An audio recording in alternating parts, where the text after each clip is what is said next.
Hi. நிறைய பேர் என்கிட்ட கேட்டிருந்தீங்க. இப்போ நாங்கள் வந்து பிகினர்ஸாக இருக்கோம். நாங்கள் ஃபேஸ் பண்ணுற ப்ராப்ளம்ஸ்லாம் என்னவா இருக்குன்னு சொல்லி.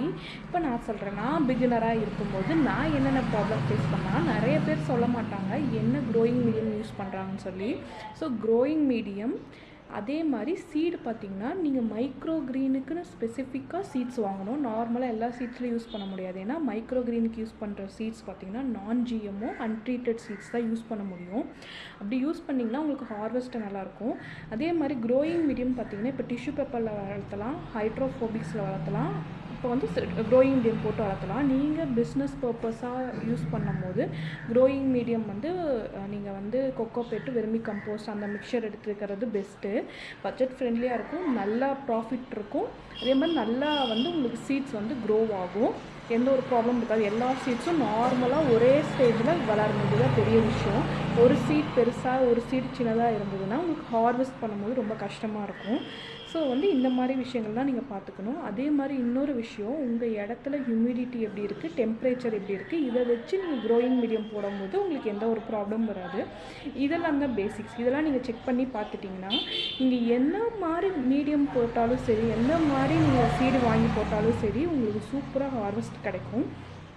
இதுதான் பிகினர்ஸ் வந்து ஃபேஸ் பண்ணுற பெரிய ஸ்ட்ரகிள்ஸ். நான் பிகினராக இருக்கும்போது நான் ஃபேஸ் பண்ண ஸ்ட்ரகிள்ஸ் இதுதான். ஏன்னா ஒரு செடி வந்து இவ்வளோ பெருசாக வந்திருக்கும், ஒரு செடி இவ்வளோ வந்திருக்கும். ஸோ நம்ம ஹார்வெஸ்ட் பண்ணும்போது டைம் டிஃபர் ஆகும். ஒன்று பெருசாகிடும், ஒன்று சின்னதாக இருக்கும். ஸோ நீங்கள் பாதி ஹார்வெஸ்ட் பண்ணுற மாதிரி இருக்கும், மீதி பாதியை வேஸ்ட் பண்ணுற மாதிரி இருக்கும். ஒன்ஸ் நீங்கள் ஹார்வெஸ்ட் பண்ணிட்டீங்கன்னா அதுக்கப்புறம் அதில் வளர்கிற செடி பார்த்திங்கன்னா உங்களுக்கு நியூட்ரியன்ட் கம்மியாக இருக்கும். ஸோ அதை நம்ம யூஸ் பண்ண முடியாது. இதுதான் பெரிய ப்ராப்ளமாக இருக்கும். ஸோ வந்து ஒரு இடத்துல நீங்கள் வச்சு வளர்த்துறீங்கன்னா அதுக்கு லைட்டிங் சோர்ஸ் கரெக்டாக கிடைக்கணும். சைடில் கிடச்சுன்னா செடி சைடில் வளரும். இதெல்லாம் தான் நம்ம பார்க்கணும். உங்களுக்கு இதை பற்றி டீட்டெயில்ஸ் என்ன, என்னோடய ஒர்க் ஷாப்பில் கண்டிப்பாக ஜாயின் பண்ணிக்கோங்க. நீங்கள் பிஸ்னஸ் பண்ணணும்னு நினைக்கும் போது, நான் என்ன பிஸ்னஸ் பண்ண நினைக்கும் போது ப்ராப்ளம்ஸ் ஃபேஸ் பண்ணணும், அதெல்லாம் உங்களுக்கு கண்டிப்பாக நான் வந்துட்டு சொல்லித்தரேன். ஸோ இதெல்லாம் நீங்கள் தெரிஞ்சுக்கிட்டிங்கன்னா எந்த மாதிரி இடத்துல வேணாலும், எவ்வளோ குட்டி ஸ்பேஸில் வேணாலும் நீங்கள் வந்து ஒரு மைக்ரோ க்ரீனை வளர்த்தி சேல் பண்ணலாம், ப்ராஃபிட் பார்க்கலாம். இன்னொன்று, நம்ம வீட்டு தேவைக்கு கூட நம்ம ஒரு மைக்ரோ க்ரீனை வளர்த்தி சாப்பிட்றது எப்படின்னு தெரிஞ்சுக்கலாம். வீட்டு தேவைக்கு நீங்கள் வளர்த்தும் போது கண்டிப்பாக ஒரு டிஷ்யூ பேப்பரில் கூட வளர்த்தலாம், ஹைட்ரோஃபோபிக்ஸில் வளர்த்தலாம். மண் தேவைப்படாது, வெறும் தண்ணியில் கூட வளர்த்தலாம் ஹைட்ரோஃபோபிக்ஸ். இதோட டீட்டெயில்ஸ்லாம் வேணுன்னா கண்டிப்பாக என்னோடய ஒர்க் ஷாப்பில் நாளைக்கு கண்டக்ட் பண்ணிகிட்ருக்குறோம்.